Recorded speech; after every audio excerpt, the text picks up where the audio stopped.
السلام علیکم ورحمۃ اللہ وبرکاتہ۔ باب العلم انواریہ ایجوکیشنل سوسائٹی اور جامعہ انواریہ کے زیر اہتمام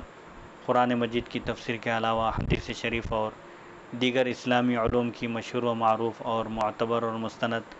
اہم کتابوں کی ویڈیو ریکارڈنگ کا سلسلہ الحمدللہ جاری و ساری ہے۔ علاوہ ازیں اس کے علاوہ اہل سنت والجماعت کے مشہور محققین اور مصنفین کی مشہور کتابوں کی بھی ویڈیو ریکارڈنگ کا سلسلہ الحمدللہ جاری و ساری ہے۔ آج ہم فضائل علی و فاطمۃ والحسنین علیہم السلام ما روى البخاری و مسلم فی الصحیحین، یعنی صحیح بخاری و صحیح مسلم میں مذکور بیان کیے ہوئے سیدنا علی مرتضیٰ سید کائنات اور حسنین کریمین علیہم السلام کے فضائل اور مناقب کے موضوع پر یہ کتاب ہے، جس کے مؤلف ہیں شیخ الاسلام ڈاکٹر محمد طاہر القادری صاحب قبلہ، بانی تحریک منہاج القرآن۔ آپ کی یہ مشہور اور معروف تصنیف ہے اہل بیت اطہار رضی اللہ عنہم کے فضائل اور مناقب کے بارے میں، جس میں آپ نے صحیحین یعنی بخاری شریف اور مسلم شریف سے احادیث شریفہ کا انتخاب کیا ہے۔ انشاءاللہ اسی کی آج یہ ریکارڈنگ ہوگی۔ حدیث نمبر 1، بسم اللہ الرحمن الرحیم۔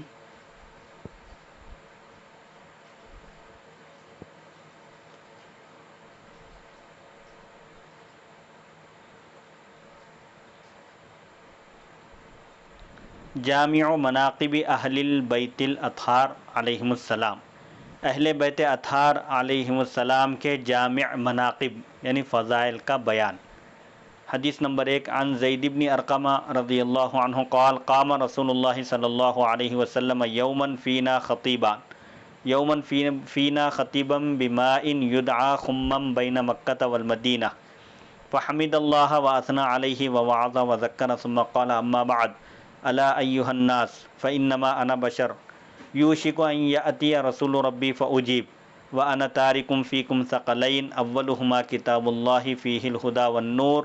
فخذوا بکتاب اللہ واستمسکوا بہ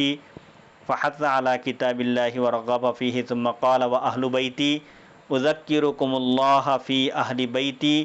اذکرکم اللہ فی اہل بیتی اذکرکم اللہ فی اہل بیتی، رواہ مسلم۔ مسلم شریف کی یہ ایک حدیث ہے۔ حضرت زید بن ارقم رضی اللہ عنہ سے مروی ہے کہ ایک دن رسول اللہ صلی اللہ علیہ وسلم ہمیں خطبہ ارشاد فرمانے کے لیے مکہ مکرمہ اور مدینہ منورہ کے درمیان اس تالاب کے پاس قیام فرما ہوئے جسے خم کہتے ہیں۔ غدیر خم کا جو واقعہ ہے، خم ایک تالاب کا نام ہے، اس کے پاس آپ قیام فرمائے۔ آپ صلی اللہ علیہ وسلم نے اللہ تعالیٰ کی حمد و ثنا اور وعظ و نصیحت کے بعد ارشاد فرمایا، اے لوگو، میں تو بس اللہ کی طرف سے بھیجا گیا ایک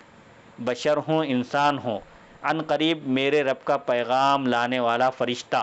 یعنی فرشتہ اجل، موت کا فرشتہ میرے پاس آئے گا اور میں اسے واپس اپنے رب کے پاس جانے کے لیے لبیک کہوں گا، یعنی میں ملک الموت کی دعوت پر لبیک کہوں گا۔ میں تم میں دو عظیم چیزیں چھوڑے جا رہا ہوں، ان میں سے پہلی اللہ تعالیٰ کی کتاب ہے جس میں ہدایت اور نور ہے۔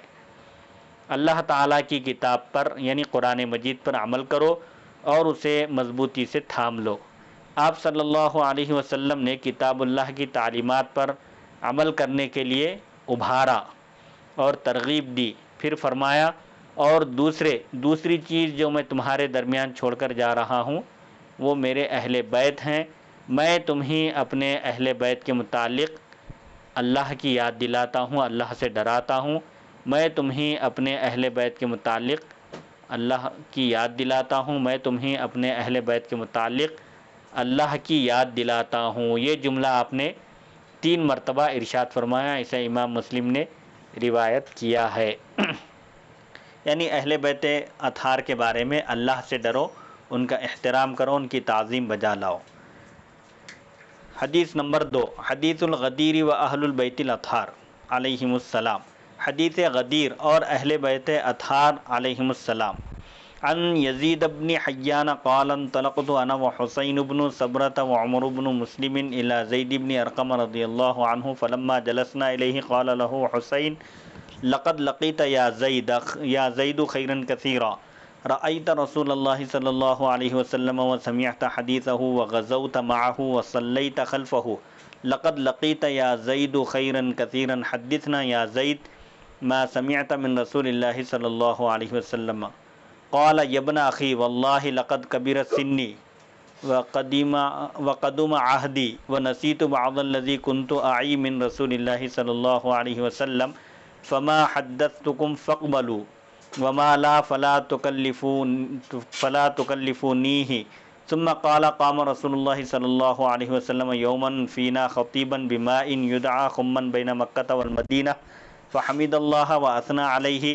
ووعظ وذکر ثم قال اما بعد الا ایھا الناس فانما انا بشر یوشک ان یأتی رسول ربی فاجیب وانا تارک فیکم ثقلین اولہما کتاب اللہ فیہ الہدی والنور فخذوا بکتاب اللہ واستمسکوا بہ فحث علی کتاب اللہ ورغب فیہ ثم قال واہل بیتی اذکرکم اللہ فی اہل بیتی اذکرکم اللہ فی اہل بیتی اذکرکم اللہ فی اہل بیتی فقال له حسین ومن اہل بیتہ یا زید الیس نساؤہ من اہل بیتہ قال نساؤہ من اہل بیتہ ولکن اہل بیتہ من حرم الصدقۃ بعدہ قال ومن هم قال هم آل علی وآل عقیل وآل جعفر وآل عباس قال کل هؤلاء حرم الصدقۃ قال نعم رواہ مسلم۔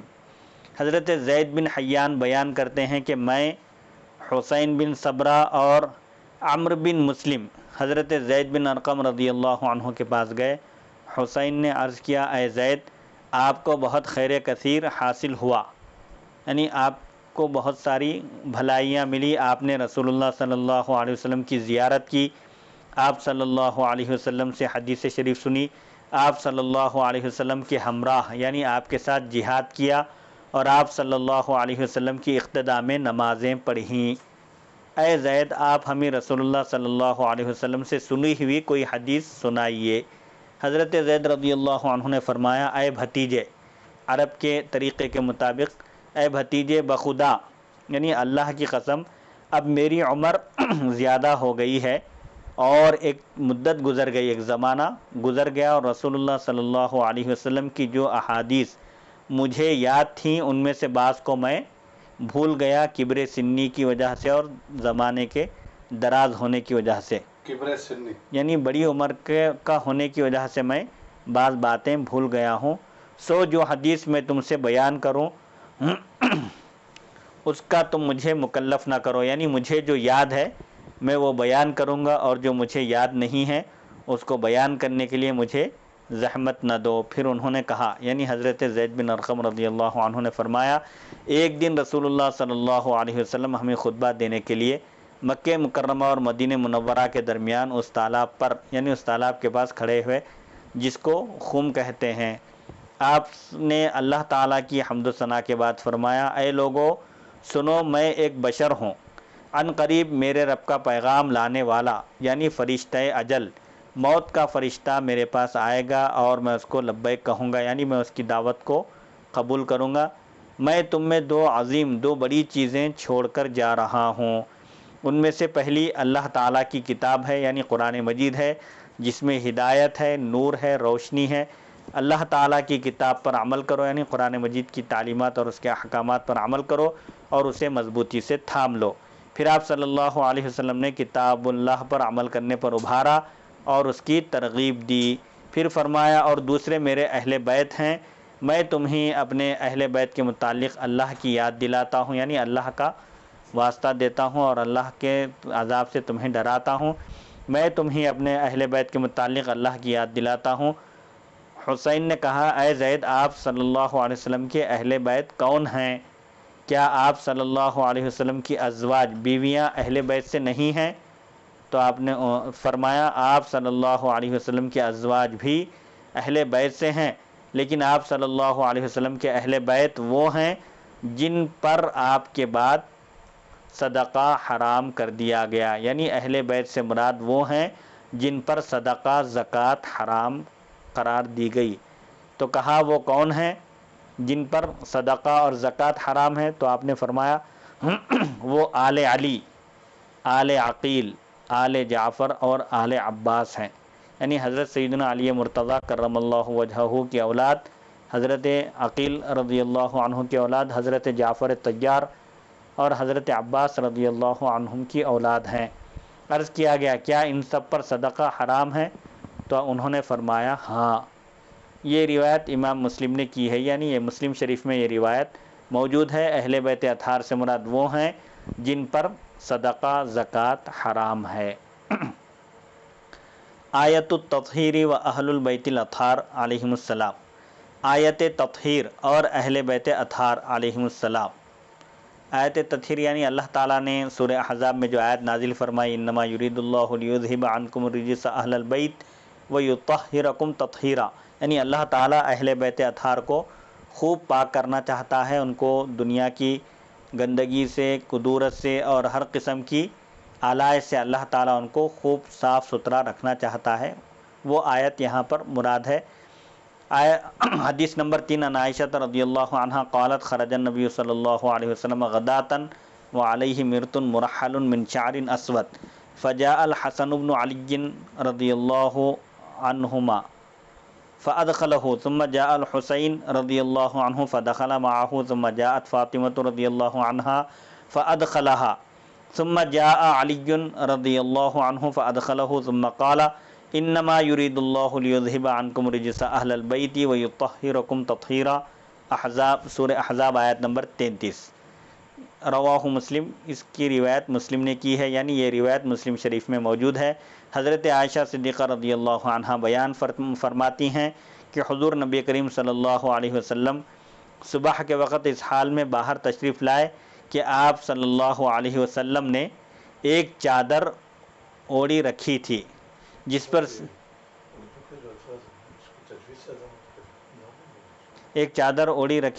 پر سیاہ اون سے کجاووں کے نقش بنے ہوئے تھے، یعنی ایک سیاہ چادر آپ زیب تن کیے ہوئے تھے، چادر جسم پر اوڑھے ہوئے تھے، کالی چادر اوڑھے ہوئے تھے۔ حضرت حسن بن علی رضی اللہ عنہما آئے تو آپ صلی اللہ علیہ وسلم نے انہیں اس چادر میں داخل فرما لیا۔ پھر حضرت حسین رضی اللہ عنہ آئے اور ان کے ساتھ چادر میں داخل ہو گئے۔ پھر حضرت سیدہ فاطمہ رضی اللہ عنہ آئیں تو آپ صلی اللہ علیہ وسلم نے انہیں بھی چادر میں داخل فرما لیا۔ پھر حضرت علی رضی اللہ عنہ آئے تو آپ صلی اللہ علیہ وسلم نے انہیں بھی چادر میں داخل فرما لیا۔ پھر آپ صلی اللہ علیہ وسلم نے یہ آیت مبارکہ پڑھی انما یرید اللہ لیذھب عنکم رجس اہل البیت ویطہرکم تطہیرا۔ بس اللہ یہی چاہتا ہے کہ اے رسول اللہ صلی اللہ علیہ وسلم کے اہل بیت تم سے ہر قسم کے گناہ کا میل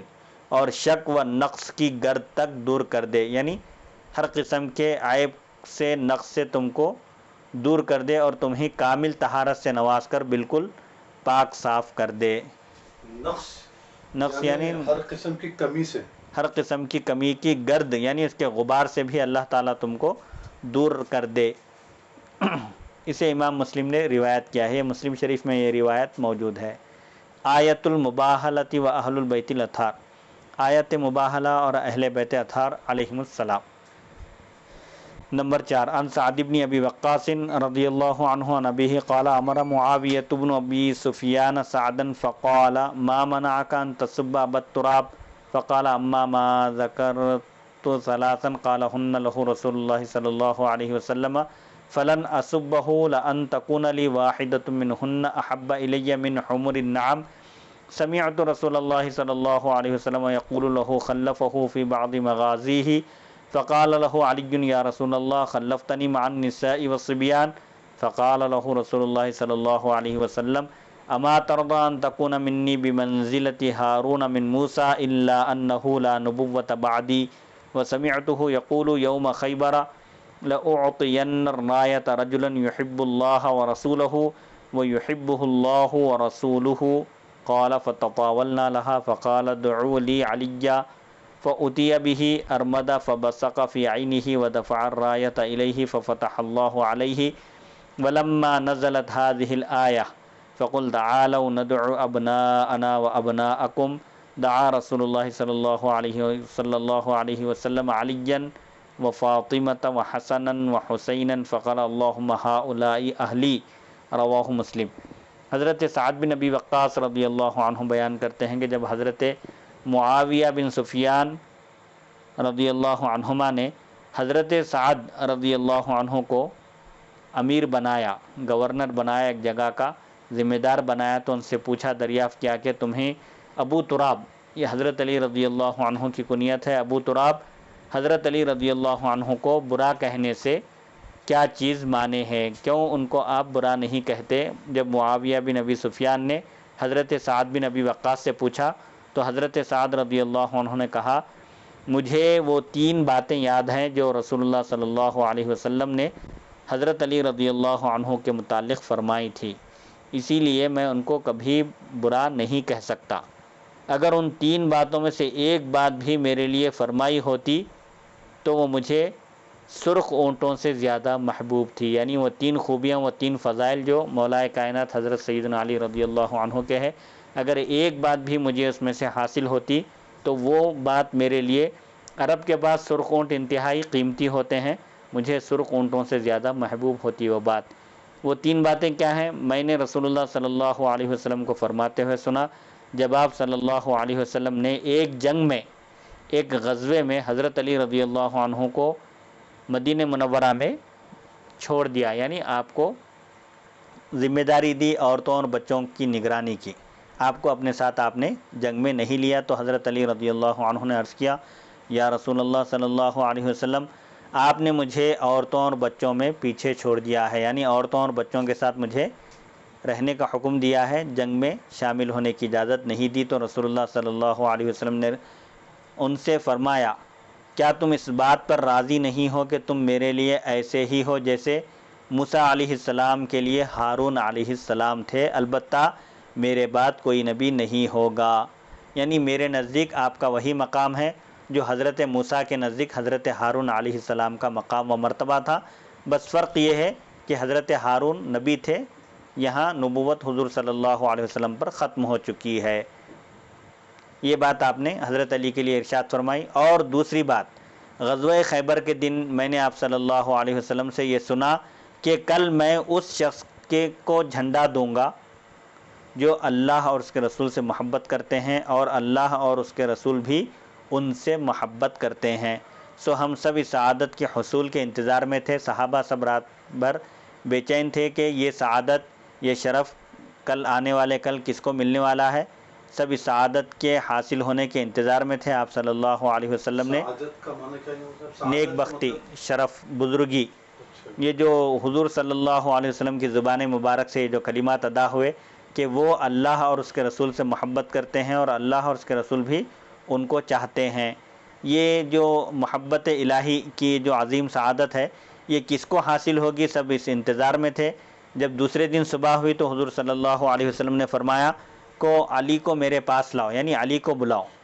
حضرت علی رضی اللہ عنہ کو بلایا گیا۔ اس وقت آپ آشوب چشم میں مبتلا تھے، یعنی آپ کی آنکھوں میں تکلیف تھی، آپ اس تکلیف میں مبتلا تھے۔ آپ صلی اللہ علیہ وسلم نے ان کی آنکھوں میں اپنا لعاب دہن ڈالا اور انہیں جھنڈا عطا کیا۔ آپ نے لعاب دہن ڈالا تو حضرت علی رضی اللہ عنہ کی آنکھوں کی جو تکلیف تھی اسی وقت فوراً ختم ہو گئی، اور ایسا محسوس ہوا آپ کو جیسے کبھی آنکھوں میں تکلیف تھی ہی نہیں۔ آپ صلی اللہ علیہ وسلم نے اپنے لعاب دہن سے ان کی آنکھوں کو ٹھیک کیا اور انہیں جھنڈا عطا کیا، یعنی جنگ میں جو جھنڈا دیا جاتا تھا، عرب کا جو طریقہ تھا، آپ صلی اللہ علیہ وسلم نے حضرت علی رضی اللہ عنہ کو جھنڈا عطا کیا، اللہ تعالیٰ نے ان کے ہاتھ پر خیبر فتح کر دیا۔ جب یہ آیت نازل ہوئی فَقُلْ تَعَالَوْا نَدْعُ أَبْنَاءَنَا وَأَبْنَاءَكُمْ، آپ فرما دیں کہ آ جاؤ ہم مل کر اپنے بیٹوں کو اور تمہارے بیٹوں کو ایک جگہ پر بلا لیتے ہیں مناظرے کے لیے، مباہلے کے لیے۔ تو حضور نبی کریم صلی اللہ علیہ وسلم نے حضرت علی، حضرت فاطمہ، حضرت حسن اور حضرت حسین رضی اللہ عنہم کو بلایا، یعنی آپ نے ان حضرات کو اپنے ساتھ لیا اور نجران کے نصارہ کرسچنوں سے آپ مناظرہ کرنے کے لیے تشریف لے گئے، اور اس وقت آپ نے اللہ تعالیٰ کی بارگاہ میں عرض کیا کہ اے اللہ یہ میرے اہل بیت ہیں، یعنی یہاں پر ندعو ابناءنا و ابناءکم، ابناءنا کا جب لفظ آیا ہے تو حضور صلی اللہ علیہ وسلم نے حسنین کریمین کو پیش کیا، و نساءنا و نساءکم میں حضرت فاطمہ رضی اللہ عنہا کو پیش کیا، و انفسنا و انفسکم میں حضرت سیدنا علی رضی اللہ عنہ کو پیش کیا، اور کہا کہ یہ میرے اہل بیت ہیں۔ چنانچہ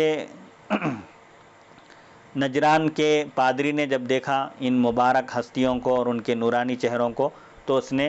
اپنے متبعین، اپنے ماننے والوں سے کہا کہ یہ جو چہرے نظر آ رہے ہیں انتہائی نورانی اور روحانی، اگر یہ لوگ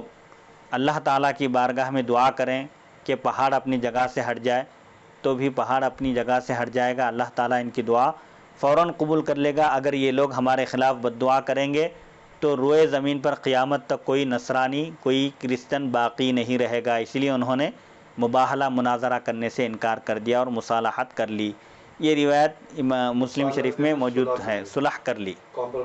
کمپرومائز کیا اور انہوں نے مباہلہ کرنے سے انکار کر دیا، یعنی مناظرہ نہیں کیا۔ اسے امام مسلم نے روایت کیا ہے۔ وفی روایت واصلۃ بن الاسقع یقول سمعت رسول اللہ صلی اللہ علیہ وسلم یقول ان اللہ اصطفى کنانۃ من ولد اسماعیل واصطفى قریشا من کنانہ واصطفى من قریش بنی ہاشم واصطفانی من بنی ہاشم، رواہ مسلم۔ ایک روایت میں حضرت واصلہ بن اسقع رضی اللہ عنہ بیان کرتے ہیں کہ انہوں نے رسول اللہ صلی اللہ علیہ وسلم کو یہ فرماتے ہوئے سنا، اللہ تعالیٰ نے اولاد اسماعیل علیہ السلام میں سے بنو کنانہ کو منتخب فرمایا، اور اولاد کنانہ میں سے قریش کو منتخب فرمایا، اور قریش میں سے بنو ہاشم کو چنا، اور بنو ہاشم میں سے مجھے شرف انتخاب بخشا۔ اسے امام مسلم نے روایت کیا ہے، یعنی حضور صلی اللہ علیہ وسلم کو اللہ تعالیٰ نے انتہائی پاکیزہ اور مہذب خاندانوں میں سے اللہ تعالیٰ نے آپ کو چنا۔ بنو ہاشم جو سب سے معزز قبیلہ تھا عرب میں، اس میں سے آپ صلی اللہ علیہ وسلم کو اللہ تعالیٰ نے منتخب فرمایا۔ الصلاۃ علی النبی و اہل بیتہ الاطہار علیہم السلام۔ حضور نبی اکرم صلی اللہ علیہ وسلم اور آپ صلی اللہ علیہ وسلم کے اہل بیت اطہار پر درود بھیجنے کا بیان۔ عن عبد الرحمن بن ابی لیلى قال لقینی کعب بن عجرة رضی اللہ عنہ فقال الا اہدی لک ہدیۃ سمعتها من النبی صلی اللہ علیہ وسلم فقلت بلا فأهدها لی فقال سألنا رسول اللہ صلی اللہ علیہ وسلم فقلنا یا رسول اللہ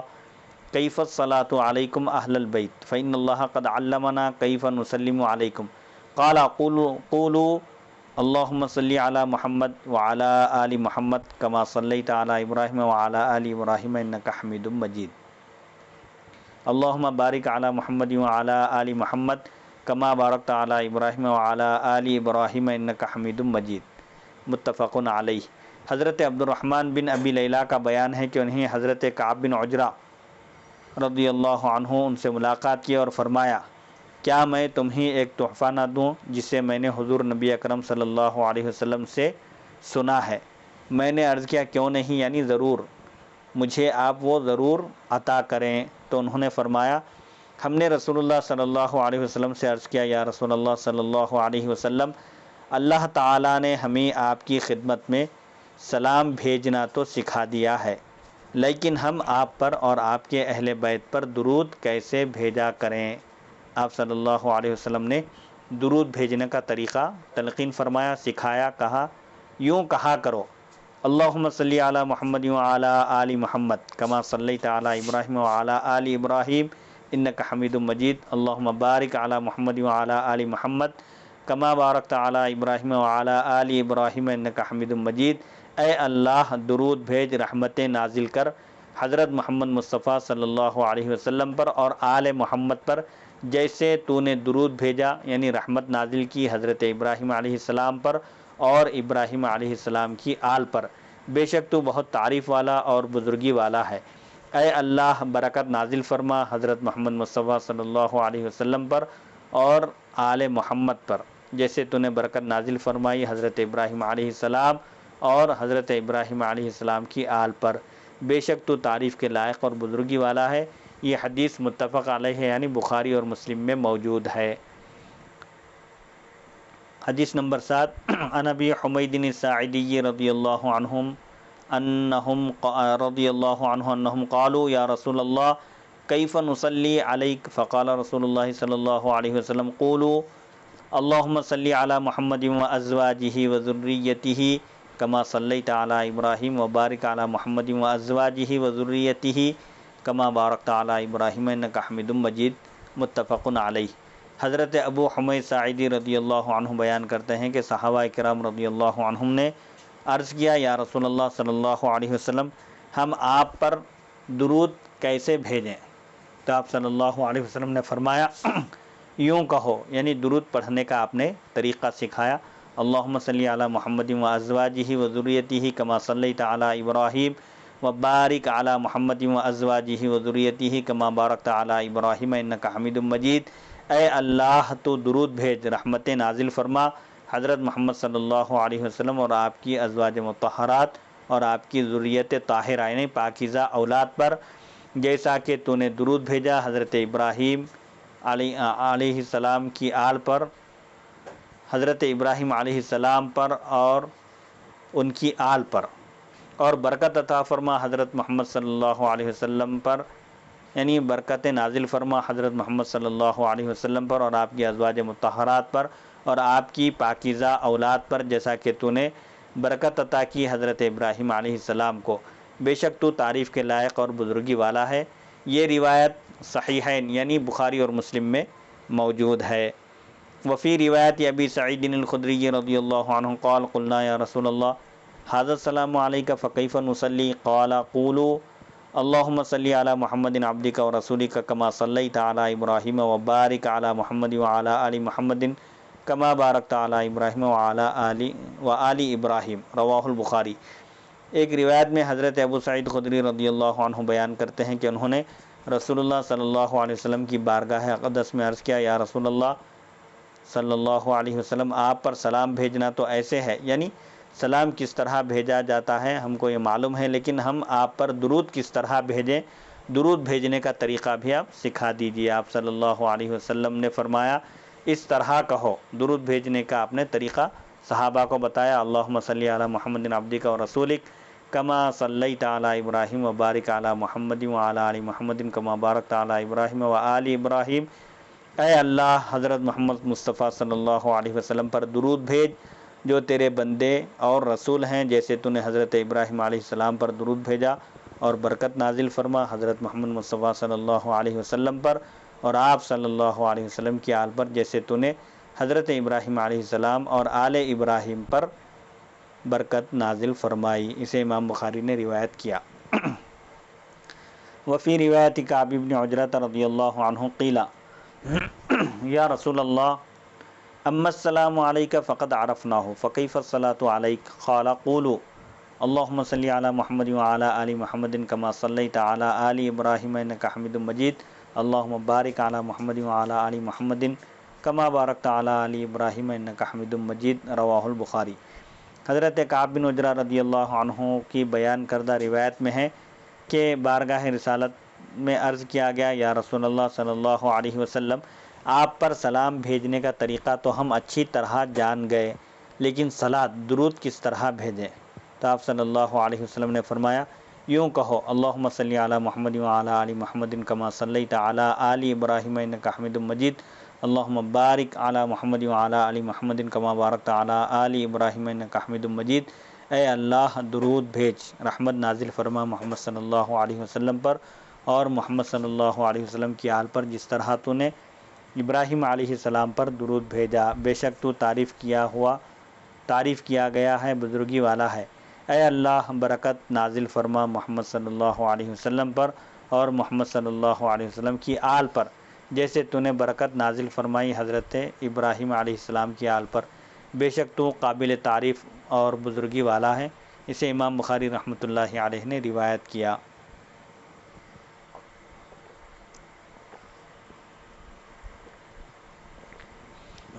وفی روایت ابی مسعود الانصاری رضی اللہ عنہ قال اتانا رسول اللہ صلی اللہ علیہ وسلم ونحن فی مجلس سعد بن عبادۃ فقال له بشیر بن سعد امرنا اللہ تعالی ان نصلی علیک یا رسول اللہ فکیف نصلی علیک قال فسكت رسول الله صلى الله عليه وسلم حتى تمنينا أنه لم يسأله ثم قال رسول الله صلى الله عليه وسلم قولوا اللهم صل على محمد وعلى آل محمد كما صليت على آل إبراهيم وبارك على محمد وعلى آل محمد كما باركت على آل إبراهيم في العالمين إنك حميد مجيد والسلام كما قد علمتم۔ رواہ مسلم۔ ایک روایت میں حضرت ابو مسعود انصاری رضی اللہ عنہ بیان کرتے ہیں کہ رسول اللہ صلی اللہ علیہ وسلم ہمارے پاس تشریف لائے۔ اس وقت ہم حضرت سعد بن عبادہ رضی اللہ عنہ کی مجلس میں تھے۔ حضرت بشیر بن سعد رضی اللہ عنہ نے آپ صلی اللہ علیہ وسلم کی بارگاہ میں عرض کیا، یا رسول اللہ صلی اللہ علیہ وسلم، اللہ تعالیٰ نے ہمیں آپ پر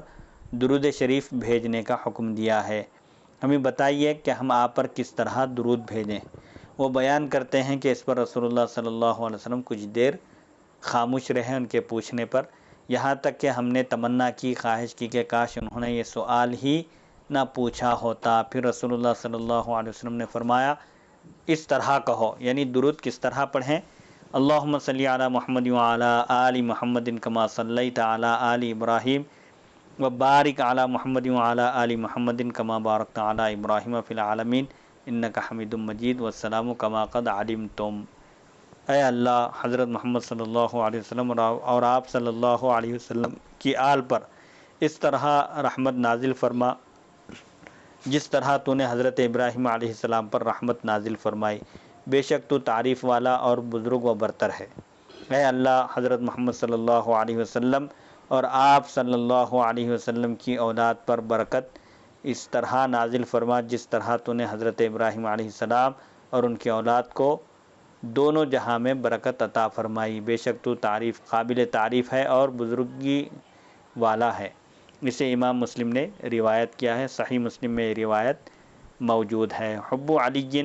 رضی اللہ عنہ علامت الایمان و بغضہ علامت النفاق۔ مولا علی رضی اللہ عنہ کی محبت ایمان کی نشانی، ایمان کی علامت یعنی ایمان کی نشانی ہے، اور آپ کی دشمنی منافقت، نفاق کی نشانی ہے۔ عن ذر رضی اللہ عنہ قال قال علی رضی اللہ عنہ والذی فلق الحبۃ وبرأ النسمہ انہ لعہد النبی الامی صلی اللہ علیہ وسلم الی اللہ یحبنی الا مؤمن ولا یبغضنی الا منافق۔ حضرت ذر بن حبیش رضی اللہ عنہ بیان کرتے ہیں کہ حضرت علی رضی اللہ عنہ نے فرمایا، قسم ہے اس ذات کی جس نے دانے کو پھاڑا، یعنی دانے کو کھولا اور اس سے اناج اور نباتات اگائے، اور جس نے جانداروں کو پیدا کیا، ذی روح کو پیدا کیا۔ حضور نبی امی لقب صلی اللہ علیہ وسلم کا جاندار ذی روح یعنی روح والے کو، نسمہ یعنی مخلوق کو جس نے پیدا کیا، یعنی اللہ کی قسم کھا کر آپ فرماتے ہیں، حضور نبی امی لقب صلی اللہ علیہ وسلم کا مجھ سے عہد ہے،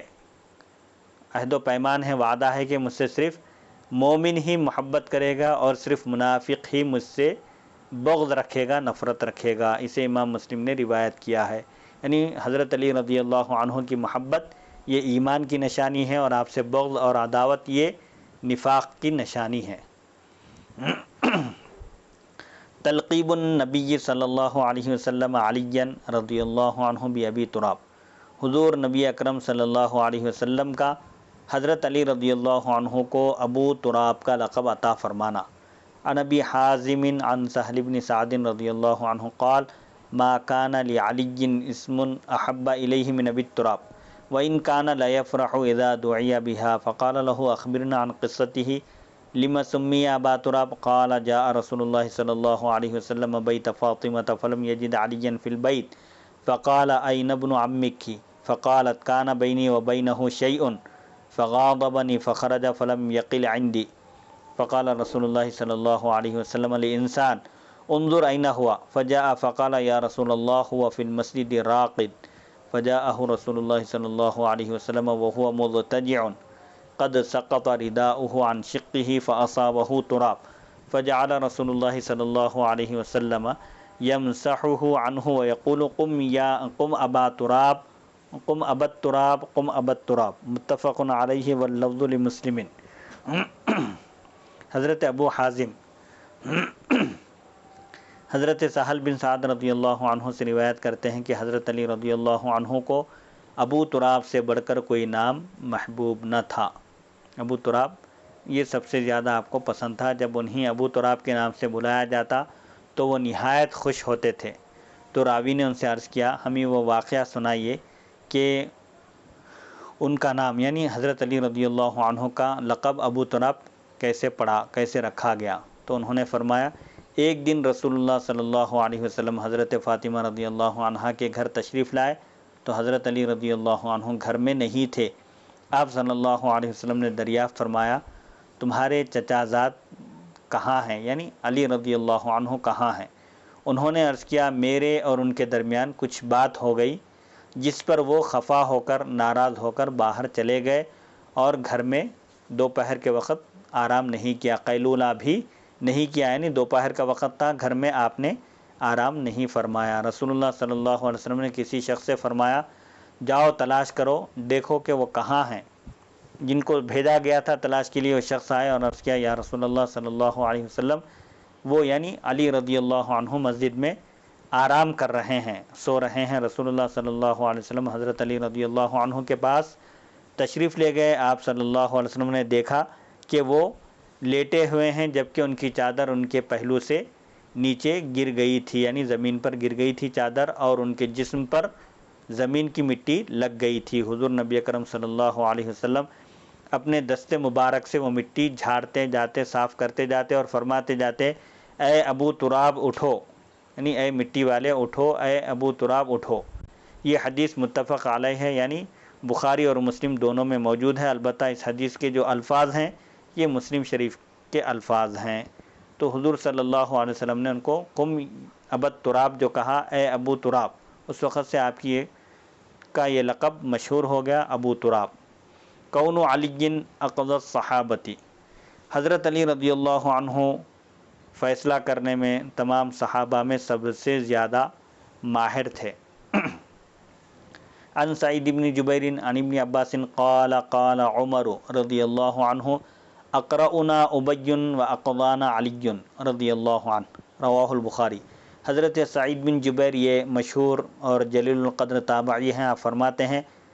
حضرت سعید بن جبیر نے حضرت عبداللہ بن عباس رضی اللہ عنہ سے روایت کی ہے کہ حضرت عمر رضی اللہ عنہ نے فرمایا ہم میں سب سے بڑے قاری، بہترین انداز میں قرآن مجید کی تلاوت کرنے والے حضرت ابی بن کعب رضی اللہ عنہ ہیں، اور سب سے بڑے قاضی یعنی شرعی فیصلوں کی صلاحیت رکھنے والے حضرت علی رضی اللہ عنہ ہیں۔ اسے امام بخاری نے روایت کیا، یعنی حضرت عمر رضی اللہ عنہ نے بھی برملا اعتراف کیا، کہا کہ حضرت علی رضی اللہ عنہ کے اندر فیصلے کی صلاحیت سب سے زیادہ موجود تھی۔ جیسا کہ اس ضمن میں ایک بات عرض کرنا مناسب ہے کہ حضرت علی رضی اللہ عنہ کو حضور صلی اللہ علیہ وسلم نے گورنر بنا کر بھیجنے کا ارادہ کیا، اور تو اس وقت حضرت علی رضی اللہ عنہ نے عرض کیا کہ یا رسول اللہ صلی اللہ علیہ وسلم میں اپنے اندر فیصلے کی صلاحیت نہیں پاتا کیونکہ میں ابھی تو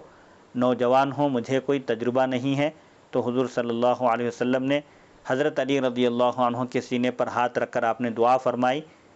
اور کہا کہ اب تم فیصلہ کرو۔ تو حضرت علی رضی اللہ عنہ فرماتے ہیں حضور اکرم صلی اللہ علیہ وسلم کی دعا کی برکت سے کبھی مجھے کسی فیصلے میں شک یا تردد نہیں ہوا، میں کبھی ڈاؤٹ وغیرہ مجھے کسی فیصلے میں نہیں ہوا۔ آپ صلی اللہ علیہ وسلم کی دعا کی برکت سے میرے اندر فیصلہ کرنے کی صلاحیت پیدا ہو گئی۔ حب اللہ تعالی و رسولہ لعلی رضی اللہ عنہ، اللہ تعالیٰ اور رسول اللہ صلی اللہ علیہ وسلم کی مولا علی رضی اللہ عنہ سے محبت کا بیان۔ عن سہل یعنی ابن سعد رضی اللہ عنہ قال قال النبی صلی اللہ علیہ وسلم یوم خیبر لأعطین الرایۃ غدا رجلا یفتح علی یدیہ یحب اللہ ورسولہ ویحبہ اللہ ورسولہ فبات الناس لیلتہم ایہم یعطى فغدوا كلهم يرجونه فقال أين علي فقيل يشتكي عينيه فبصق في عينيه ودعا له فبرأ كأن لم يكن به وجع فأعطاه فقال أقاتلهم حتى يكونوا مثلنا فقال انفض علی رسلک حتی تنزل بساحتہم ثم ادعوہم الی الاسلام واخبرہم بما یجب علیہم فواللہ لأن یہدی اللہ بک رجلا خیر لک من ان یکون لک حمر النعم، متفق علیہ۔ حضرت سہل بن سعد رضی اللہ عنہ سے مروی ہے، انہوں نے بیان کیا جنگ خیبر کے دن حضور نبی اکرم صلی اللہ علیہ وسلم نے ارشاد فرمایا، کل میں یہ جھنڈا اس شخص کو دوں گا جس کے ہاتھ پر فتح ہوگی، وہ اللہ تعالیٰ اور اس کے رسول اکرم صلی اللہ علیہ وسلم کو دوست رکھتا ہے، اور اللہ تعالیٰ اور اس کے رسول صلی اللہ علیہ وسلم بھی انہیں دوست رکھتے ہیں۔ تو لوگوں نے ساری رات اسی انتظار میں گزار دی کہ جھنڈا کس کو عطا کیا جائے گا۔ اگلے روز ہر ایک اس کا تمنائی تھا، یعنی ہر ایک کے دل میں یہ خواہش تمنا تھی کہ جھنڈا انہیں عطا کیا جائے۔ آپ صلی اللہ علیہ وسلم نے پوچھا علی کہاں ہیں؟ عرض کیا گیا ان کی آنکھیں دکھتی ہیں، یعنی ان کی آنکھوں میں تکلیف ہے، اسی لیے وہ آپ کی خدمت میں حاضر نہیں ہوئے۔ تو آپ صلی اللہ علیہ وسلم نے انہیں بلا کر ان کی آنکھوں میں اپنا لعاب دہن لگایا اور ان کے لیے دعا فرمائی، تو وہ اس طرح شفا یاب ہو گئے جیسے انہیں کوئی تکلیف ہی نہ تھی، یعنی فوراً اسی وقت حضرت علی رضی اللہ عنہ کی آنکھوں کی تکلیف آپ کے لعاب دہن کی برکت سے جاتی رہی، پھر انہیں علم عطا فرما دیا، یعنی جھنڈا آپ نے حضرت علی رضی اللہ عنہ کے ہاتھ میں عطا فرمایا۔ انہوں نے عرض کیا یا رسول اللہ صلی اللہ علیہ وسلم، میں اس وقت تک ان سے لڑتا رہوں گا جب تک وہ ہماری طرح مسلمان نہ ہو جائیں۔ تو آپ صلی اللہ علیہ وسلم نے ارشاد فرمایا خاموشی سے جاؤ، چپکے سے جاؤ، اور جب ان کے میدان میں پہنچ جاؤ تو انہیں دعوت اسلام دینا اور بتانا کہ ان پر کیا واجب ہے۔ جنگ کرنے سے پہلے، لڑنے سے پہلے اسلام کی دعوت ان کے سامنے پیش کرو اور ان کو بتاؤ کہ ان پر کیا واجب ہے، یعنی ان کو کیا کرنا چاہیے، ان کی ذمہ داری کیا ہے، یہ بتاؤ۔ اس کے بعد اگر نہ مانے جب ان سے جنگ کرو۔ خدا کی قسم اگر تمہارے ذریعے اللہ تعالیٰ ایک شخص کو بھی ہدایت سے نواز دے تو یہ تمہارے لیے سرخ اونٹوں سے کہیں بہتر ہے۔ یہ حدیث متفق علیہ ہے، یعنی بخاری اور مسلم میں موجود ہے۔ آپ صلی اللہ علیہ وسلم نے فرمایا کہ اگر تمہارے طفیل، تمہارے توسط سے، تمہارے وسیلے سے اگر کسی ایک شخص کو بھی ہدایت مل جائے، کوئی ایک شخص بھی ہدایت یافتہ ہو جائے، تو یہ بعض روایتوں میں 100 اونٹوں کا بھی ذکر ہے، 100 سرخ اونٹوں سے کہیں زیادہ بہتر ہے، یہ آخرت کی دولت ہے۔ یہ وفی روایت ابی ہریرہ رضی اللہ عنہ ان رسول اللہ صلی اللہ علیہ وسلم قال یوم خیبر لأعطین هذه الراية رجلا يحب الله ورسوله يفتح الله على يديه۔ قال عمر بن الخطاب رضی اللہ عنہ ما احببت الامارة الا يومئذ قال فتساورت لها رجاء ان ادعى لها۔ قال فدعا رسول اللہ صلی اللہ علیہ وسلم علی بن ابی طالب رضی اللہ عنہ فاعطاه اياها وقال امشي ولا تلتفت حتى يفتح الله عليك۔ قال فصار علي شيئا ثم وقف ولم يلتفت فصرخ يا رسول الله على ماذا اقاتل الناس؟ قال قاتلهم حتى يشهدوا ان لا اله الا الله وان محمد رسول الله فاذا فعلوا ذلك فقد منعوا منك دماءهم واموالهم الا بحقها وحسابهم على الله۔ رواه مسلم۔ ایک روایت میں حضرت ابو ہریرہ رضی اللہ عنہ بیان کرتے ہیں کہ رسول اللہ صلی اللہ علیہ وسلم نے غزوہ خیبر کے دن فرمایا کل میں اس شخص کو جھنڈا دوں گا جو اللہ تعالیٰ اور اس کے رسول سے محبت کرتے ہیں، اللہ تعالیٰ ان کے ہاتھوں پر فتح عطا فرمائے گا۔ حضرت عمر بن خطاب رضی اللہ عنہ فرماتے ہیں کہ اس دن کے علاوہ میں نے کبھی امارت،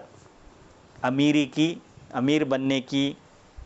یا حکومت کی تمنا نہیں کی تھی۔ اس دن میں آپ صلی اللہ علیہ وسلم کے سامنے اس امید سے حاضر ہوا کہ شاید آپ صلی اللہ علیہ وسلم مجھے اس کے لیے بلائیں گے، یعنی جھنڈا دینے کے لیے مجھے طلب فرمائیں گے۔ حضرت ابو ہریرہ رضی اللہ عنہ نے بیان کیا پھر رسول اللہ صلی اللہ علیہ وسلم نے حضرت علی ابن ابی طالب رضی اللہ عنہ کو طلب فرمایا، ان کو بلایا اور ان کو جھنڈا عطا کر کے فرمایا جاؤ اور ادھر ادھر توجہ نہ کرنا، ادھر ادھر مڑ کر نہ دیکھنا یہاں تک کہ اللہ تعالیٰ تمہیں فتح عطا فرمائے۔ حضرت علی رضی اللہ عنہ کچھ دور گئے، پھر ٹھہر گئے اور ادھر ادھر التفات نہیں کیا، پھر انہوں نے زور سے ادھر ادھر مڑ کر نہیں دیکھا۔ حضور پاک علیہ الصلوۃ والسلام کے حکم کی تعمیل میں صرف رک گئے پھر انہوں نے زور سے آواز دی، یعنی رسول اللہ صلی اللہ علیہ وسلم سے پوچھا، یا رسول اللہ میں ان لوگوں سے کس بنیاد پر جنگ کروں، یعنی ان سے جنگ کرتے ہوئے میں ان سے کس چیز کا مطالبہ کروں؟ تو آپ صلی اللہ علیہ وسلم نے فرمایا تم ان سے اس وقت تک جنگ کرو جب تک کہ وہ لا الہ الا اللہ محمد رسول اللہ کی شہادت نہ دیں، یعنی جب تک وہ مسلمان نہ ہو جائیں، اور جب وہ یہ گواہی دے دیں تو پھر انہوں نے تم سے اپنی جانوں اور مالوں کو محفوظ کر لیا، کلمہ شہادت پڑھ لیں تو ان کی جان بھی محفوظ ہے، ان کا مال بھی محفوظ ہے، ان کو نہ قتل کیا جائے گا نہ ان کا مال چھینا جائے گا، سوائے یہ کہ ان پر کسی کا حق ہو اور ان کا حساب اللہ تعالیٰ کے ذمے ہے۔ یعنی اگر مسلمان ہو جائیں تو ان کی جان بھی محفوظ ہوگی، ان کا مال بھی محفوظ ہو گیا۔ البتہ اگر کوئی مسلمان ہونے کے بعد کسی مسلمان کو ناحق قتل کر دے تو پھر اس وقت اس شخص کو، قاتل کو، قتل کرنے والے کو مقتول کے بدلے قتل کیا جائے گا۔ اسے امام مسلم نے روایت کیا ہے۔ عن سلمۃ بن الاکوع رضی اللہ عنہ فی روایت طویلۃ ومنها عنہ ثم ارسلنی الی علی وهو ارمد فقال لأعطین الراية رجلا يحب الله ورسوله او يحبه الله ورسوله قال فأتيت عليا فجئت به اقوده وهو ارمد حتى أتيت به رسول الله صلی اللہ علیہ وسلم فبصق في عينيه فبرأ وأعطاه الراية وخرج مرحب فقال قد علمت خيبر أني مرحب شاك السلاح بطل مجرب إذا الحروب أقبلت تلهب فقال علي رضي الله عنه أنا الذي سمتني أمي حيدرة كليث غابات كريه المنظرة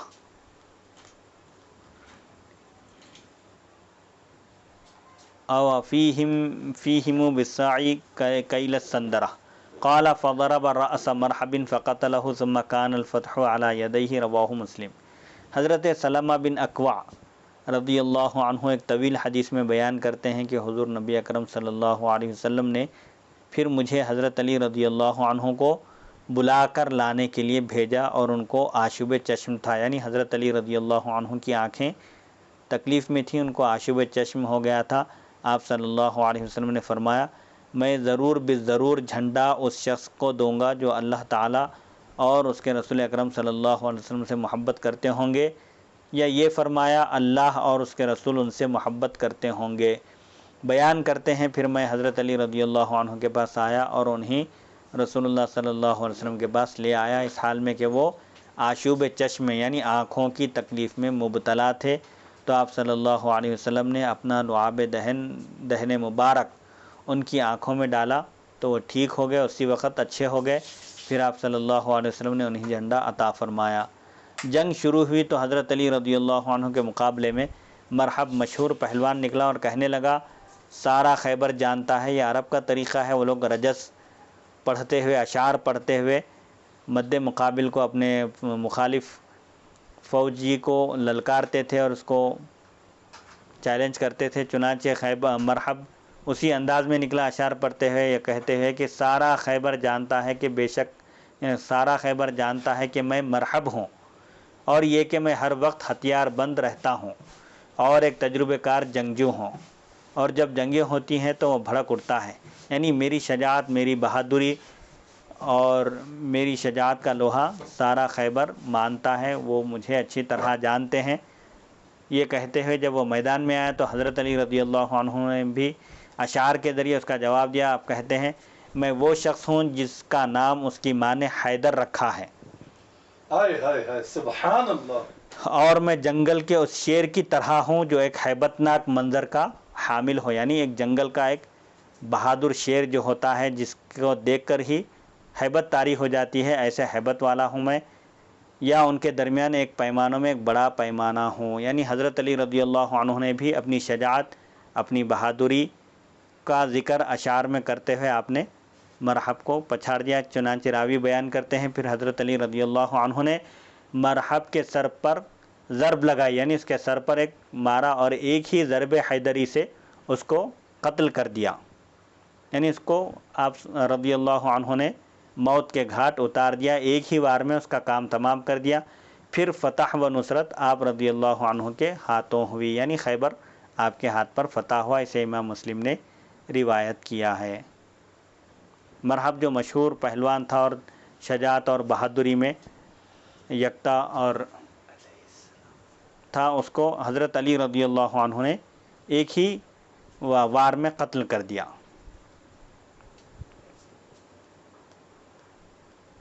کون علی رضی اللہ عنہ من الرسول صلی اللہ علیہ وسلم بمنزلۃ ہارون علیہ السلام من موسیٰ علیہ السلام، مولا علی رضی اللہ عنہ رسول اللہ صلی اللہ علیہ وسلم کے لیے ایسے ہی تھے جیسے حضرت موسیٰ علیہ السلام کے لیے حضرت ہارون علیہ السلام تھے۔ ان سعد بن ابی وقاص رضی اللہ عنہ قال خلف رسول اللہ صلی اللہ علیہ وسلم علی بن ابی طالب فی غزوۃ تبوک فقال یا رسول اللہ تخلفنی فی النساء والصبیان فقال اما ترضى ان تكون منی بمنزلۃ ہارون من موسیٰ الا انہ لا نبی بعدی، متفق علیہ واللفظ لمسلم۔ حضرت سعد بن ابی وقاص رضی اللہ عنہ بیان کرتے ہیں کہ حضور نبی اکرم صلی اللہ علیہ وسلم غزوہ تبوک کے موقع پر حضرت علی رضی اللہ عنہ کو مدینے میں اپنا نائب بنا کر آپ نے چھوڑا، تو حضرت علی رضی اللہ عنہ نے عرض کیا یا رسول اللہ صلی اللہ علیہ وسلم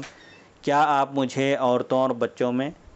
چھوڑ کر جا رہے ہیں؟ تو آپ صلی اللہ علیہ وسلم نے فرمایا کیا تم اس بات پر راضی نہیں ہو کہ میرے ساتھ تمہاری وہی نسبت ہو جو ہارون علیہ السلام کی موسیٰ علیہ السلام سے تھی،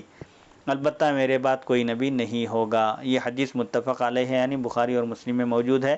البتہ اس کے الفاظ مسلم کے ہیں۔ عن ابراہیم بن سعد رضی اللہ عنہما عن ابیہ رضی اللہ عنہ عن ابیہ قال قال نبی صلی اللہ علیہ وسلم لعلی اما ترضى ان تكون منی بمنزلۃ ہارون من موسیٰ، رواہ البخاری۔ حضرت ابراہیم بن سعد اپنے والد حضرت سعد بن ابی وقاص رضی اللہ عنہ سے روایت کرتے ہیں، حضور نبی اکرم صلی اللہ علیہ وسلم نے حضرت علی رضی اللہ عنہ سے فرمایا کیا تم اس بات پر راضی نہیں کہ میرے ساتھ تمہاری وہی نسبت ہو جو ہارون علیہ السلام کو موسیٰ علیہ السلام کے ساتھ تھی؟ اسے امام بخاری نے روایت کیا ہے۔ وفی روایت سعد رضی اللہ عنہ عن النبی صلی اللہ علیہ وسلم انہ قال لعلی اما ترضى ان تكون منی بمنزلۃ ہارون من موسیٰ، رواہ مسلم۔ ایک روایت میں حضرت سعد رضی اللہ عنہ بیان کرتے ہیں کہ حضور نبی اکرم صلی اللہ علیہ وسلم نے حضرت علی رضی اللہ عنہ سے فرمایا کیا تم اس پر راضی نہیں ہو کہ تم میرے لیے ایسے ہی ہو جیسے موسیٰ علیہ السلام کے لیے ہارون علیہ السلام تھے؟ اسے امام مسلم نے روایت کیا۔ وفی روایت سعد بن ابی وقاص رضی اللہ عنہ قال قال رسول اللہ صلی اللہ علیہ وسلم لعلی انت منی بمنزلۃ ہارون من موسیٰ الا انہ لا نبی بعدی، قال سعید فاحببت ان اشافیہ بها سعدا فلقیت سعدا فحدثته بما حدثني عامر فقال انا سمعته فقلت انت سمعته فوضع اصبعيه على اذنيه فقال نعم والا فاستکتا، رواہ مسلم۔ اور ایک روایت میں حضرت سعد بن ابی وقاص رضی اللہ عنہ بیان کرتے ہیں کہ رسول اللہ صلی اللہ علیہ وسلم نے حضرت علی رضی اللہ عنہ سے فرمایا تم میرے لیے ایسے ہو جیسے موسیٰ علیہ السلام کے لیے ہارون علیہ السلام تھے، مگر بلا شبہ میرے بعد کوئی نبی نہیں ہے۔ راوی کہتے ہیں میں چاہتا تھا کہ میں حضرت سعد رضی اللہ عنہ سے یہ حدیث بالمشافہ یعنی ڈائریکٹ سنوں، ان سے ملاقات کر کے۔ پھر حضرت سعد رضی اللہ عنہ سے میری ملاقات ہوئی تو میں نے ان کو حضرت عامر بن سعد رضی اللہ عنہ کی روایت سنائی۔ انہوں نے کہا میں نے اس حدیث کو خود سنا ہے۔ میں نے عرض کیا آپ نے خود سنا ہے؟ انہوں نے اپنی دونوں انگلیاں کانوں پر رکھی اور فرمایا اگر میں نے خود نہ سنا ہو تو میرے دونوں کان بہرے ہو جائیں۔ اسے امام مسلم نے روایت کیا۔ قول الرسول صلی اللہ علیہ وسلم علی منی وانا منہ، فرمان رسول صلی اللہ علیہ وسلم علی رضی اللہ عنہ مجھ سے ہیں اور میں علی رضی اللہ عنہ سے ہوں۔ عن البراء رضی اللہ عنہ قال لما اعتمر النبی صلی اللہ علیہ وسلم فی ذی القعدۃ فابى اہل مکۃ ان يدعوه يدخل مکۃ حتى قاضاهم على ان يقیم بها 3 ایام فلما كتبوا الكتاب كتبوا هذا ما قضى عليه محمد رسول الله قالوا لا نقر لك بهذا لو نعلم انك رسول الله ما منعناك شيئا ولكن انت محمد بن عبد الله فقال انا رسول الله وانا محمد بن عبد الله ثم قال لعلي بن ابي طالب رضي الله عنه امح رسول الله قال علی لا واللہ لا امحوک ابدا فاخذ رسول اللہ صلی اللہ علیہ وسلم الکتاب ولیس یحسن یکتب فکتب هذا ما قضى علیہ محمد بن عبد اللہ لا يدخل مکۃ السلاح الا السیف فی القراب والا یخرج من اہلها بأحد ان اراد ان يتبعه والا يمنع من اصحابه احدا ان اراد ان يقيم بها فلما دخلها ومضى الاجل اتوا عليا فقالوا قل لصاحبك اخرج عنا فقد مضى الاجل فخرج النبي صلى الله عليه وسلم فتبعته ابنة حمزة تنادي يا عمي فتناولها علي فاخذ بيدها وقال لفاطمة عليها السلام دونك ابنة عمك حملتها فاختصم فيها علي وزيد وجعفر قال علي انا اخذتها وهي بنت عمي وقال جعفر ابنة عمي وخالتها تحتي وقال زيد ابنة اخي فقضى بها النبي صلى الله عليه وسلم لخالتها وقال الخالة بمنزلة الام وقال لعلي انت مني وانا منك وقال لجعفر اشبهت خلقي وخلقي وقال لزيد انت اخونا ومولانا وقال علي الا تتزوج بنت حمزة قال انها ابنة اخي من الرضاعة رواہ البخاری۔ حضرت برا بن عازب رضی اللہ عنہ بیان فرماتے ہیں کہ جب ذی القعدہ میں حضور نبی اکرم صلی اللہ علیہ وسلم نے عمرہ ادا کرنے کا ارادہ فرمایا تو اہل مکہ آپ صلی اللہ علیہ وسلم کے داخلے کے راستے میں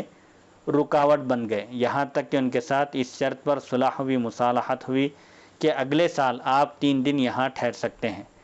جب صلح نامہ لکھا جا رہا تھا تو اس میں تحریر کر دیا گیا کہ محمد رسول اللہ صلی اللہ علیہ وسلم سے یہ معاہدہ طے ہوا ہے۔ اس پر وہ لوگ کہنے لگے قریش کہ ہم اسے نہیں مانتے، کیونکہ اگر ہم آپ کو اللہ کا رسول تسلیم کرتے تو آپ کے راستے میں ذرا بھی رکاوٹ نہ ڈالتے، بلکہ آپ محمد بن عبداللہ ہیں۔ آپ صلی اللہ علیہ وسلم نے فرمایا میں اللہ کا رسول ہوں اور محمد بن عبداللہ ہوں۔ پھر آپ صلی اللہ علیہ وسلم نے حضرت علی رضی اللہ عنہ سے فرمایا کہ رسول اللہ کا لفظ میرے نام کے ساتھ جو تم نے لکھا ہے اس کو مٹا دو۔ حضرت علی رضی اللہ عنہ نے عرض کیا نہیں، خدا کی قسم میں اسے کبھی نہیں مٹاؤں گا، یعنی میں آپ کے نام کے ساتھ جو رسول اللہ لکھا ہوا ہے اس کو میں ہرگز مٹا نہیں سکتا۔ رسول اللہ صلی اللہ علیہ وسلم نے صلح نامہ لے لیا، یعنی وہ تحریر وہ کاغذ آپ نے لیا، حالانکہ آپ صلی اللہ علیہ وسلم ظاہری اعتبار سے اچھی طرح لکھنا جانتے نہ تھے، لیکن آپ صلی اللہ علیہ وسلم نے تحریر فرما دیا۔ نبی امی آپ کا لقب ہے کہ آپ مخلوق میں سے کسی کے شاگرد نہیں ہیں، آپ کو سکھانے والا اللہ ہے۔ اللہ نے آپ کو وَعَلَّمَكَ مَا لَمْ تَكُنْ تَعْلَمْ جو آپ نہیں جانتے تھے اللہ تعالیٰ نے وہ سب آپ کو سکھا دیا۔ آپ صلی اللہ علیہ وسلم نے تحریر فرما دیا کہ یہ محمد بن عبداللہ کا صلح نامہ ہے، یعنی خود رسول اللہ صلی اللہ علیہ وسلم نے اپنے دست مبارک سے رسول اللہ کا لفظ مٹھا کر آپ نے محمد بن عبداللہ لکھا کہ اس میں یہ بھی آپ نے تحریر فرمایا کہ وہ مکے میں ہتھیار لے کر داخل نہ ہوں گے ماں سوائے تلوار کے جو نیام میں ہوگی، یعنی ایک تلوار ساتھ میں رکھنے کی اجازت ہوگی لیکن وہ تلوار بھی برہنہ نہیں ہوگی، اس کو نیام میں رکھ کر داخل ہونا ہوگا۔ اور اگر یہاں کا کوئی باشندہ یعنی عرب کا مکے کا کوئی باشندہ ان کے ساتھ جانا چاہے مدینے کو تو اسے آپ